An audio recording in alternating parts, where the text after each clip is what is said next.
I follow closely. I think it's fascinating what's going on there. So can you tell me a little bit more about what you were doing with El Salvador? Sure, that's a great question. Okay, the first thing is, so El Salvador, I think you have to be mindful of the headlines because there's a little bit of fluff in the headlines, right? So Bukele it's a very special kind of president. Now, his approval ratings are 90%. You cannot fight that. I mean, he's just loved by the majority of people. That's true, right? Because some people say, oh, yeah, in North Korea, it's 99%, but I think he actually does have 90% approval ratings. Definitely. And if you travel to the country, and if you would have traveled there 80 years ago and you go there today, you would see a stark differences, right?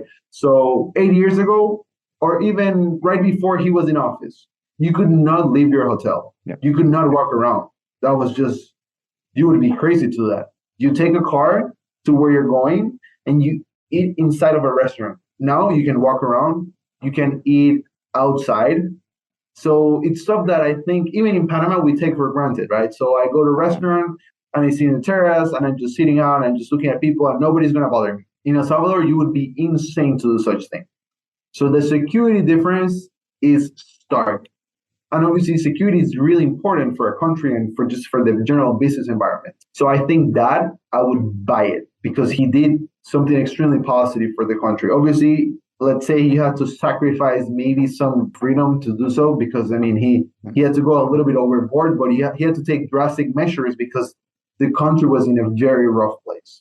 Yep. But I think with a personality like that, you would have to accept the other stuff that could happen, right? And I think he might be a little bit erratic sometimes.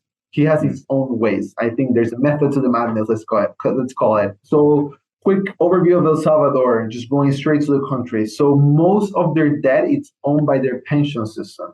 Okay. And I think that's pretty important because when you talk to pension funds, which are huge, they're the biggest, let's say, funds that fund their debt.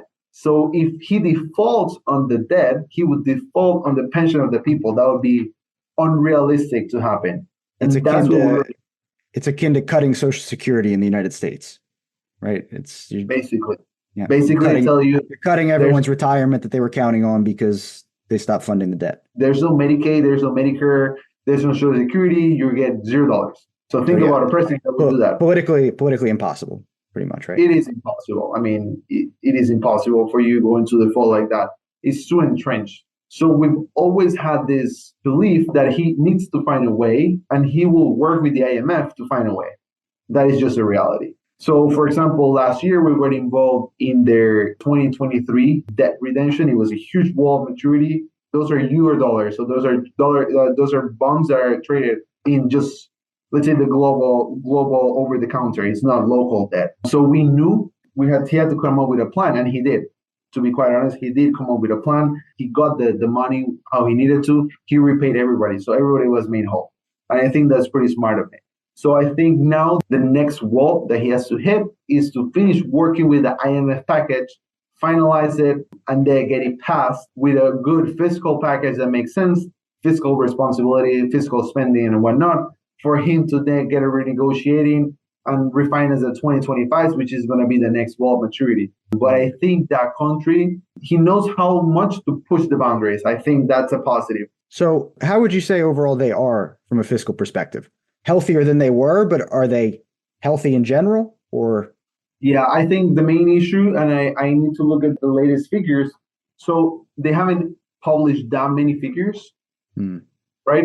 I think that's a thing where the IMF has more information than you would have because they just have the local visits that they do. But he has been cleaning up the fiscal deficits through a lot of just because they've been receiving a lot of. So Salvador's main economic sector, or I would say sector, is just remittances from the US. Yeah. So Salvador exports people, right? And they have a lot of people living in the US and just send money back into El Salvador. And that's a huge source of funds. If I remember correctly, it's like 25% of GDP is remittances. Yeah, that is correct. Which is huge, right? Yeah, it is huge. I mean, it's a fourth of the economy. So what did investors get wrong then when they were pricing El Salvador risk? Because you mentioned it's one of the ones where you get kind of these crazy headlines and fluff in both ways. One side, it's, he's the savior. The other side, he's a dictator. But those bonds traded, I think, down as low as 60 cents on the dollar, maybe lower. I didn't follow them that closely. So they were heavily discounted. So what did you see that the market didn't to make? Because you actually got a dollar on a dollar, right? You were made whole, so you were buying dollars for 60 cents. I remember back in June, July, they were trading around 60 cents. And the bond got paid in December. So think about that, right? That's You would make 40 cents in what, 5 months? which is annualized over 100 and some percent, right? Yeah, which is It was insane yield, right? But I think what people got wrong, I think what investors got wrong, to be completely honest with you, they were saying he's a dictator. He's going to do something like Putin would do. He's going to default on the debt. He doesn't really care.